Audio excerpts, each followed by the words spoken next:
Paul Campbell, Song for Democracy, Redux 1984, or 1984 Redux. Congratulations. Thank you, Rob. You must be super proud. This song has been years in the making. Tell us a little bit about that. 48 years. To be 48 exact, years. Rob. Yeah. I started in 1976, and Barbara and I were traveling in the south of France. Mm-hmm.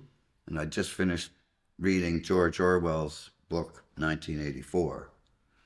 And I was struck strongly by it. And the song just came to me, sitting there in the 14th century chateau. During the COVID, again, it came to me, Paul, you got to finish that song. And but it had to be better than dark, man. So I tried to turn it into a love song, which is, in my mind, I guess that's what I've done.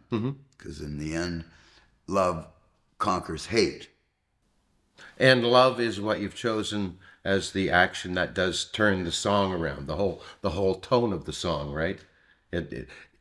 Everybody loves a happy ending, and you kind of give it that. Yeah, well, we need a happy ending. 1984, the book did not end happily. No. Because it was a totalitarian state, correct. which exists on Earth now.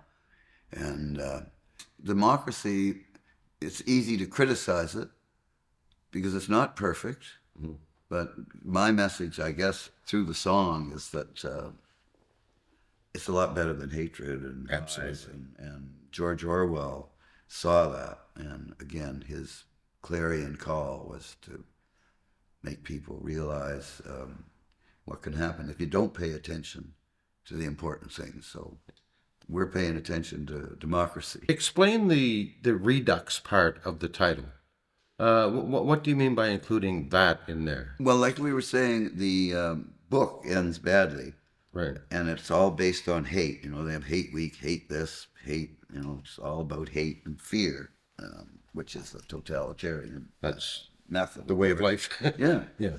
And redux means to take an original piece and change it by adding an element that was not in the original piece. So the original piece was all about hate. I'm trying to add love to it. So that is the switch. The addition is love. Again, it was just a personal question because, as we alluded to earlier, I prefer brighter topics and happier endings. So that's where it's all about the love comes in.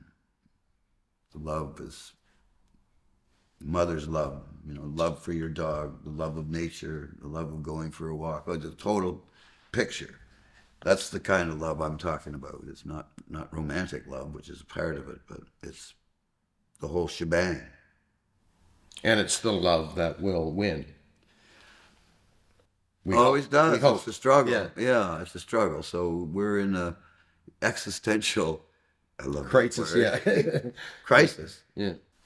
And you've chosen to write one song in your life. I think that's really poetic. I've written one song, and it's a message song. What you've written, Paul, is a protest song. Protest song. Yeah, protest song it is, Rob. Yeah, in the traditional sense. Yes.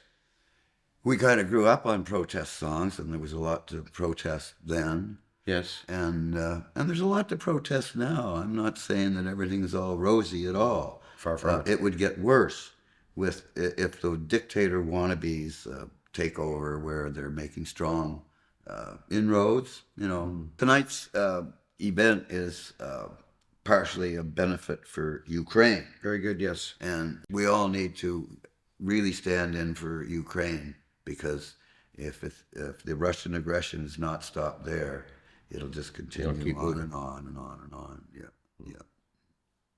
Paul, thank you very much. Rob, thank you, my friend. My pleasure. Yeah. Always. Loving it. Song for Democracy, 1984 Redux. Let's hear it.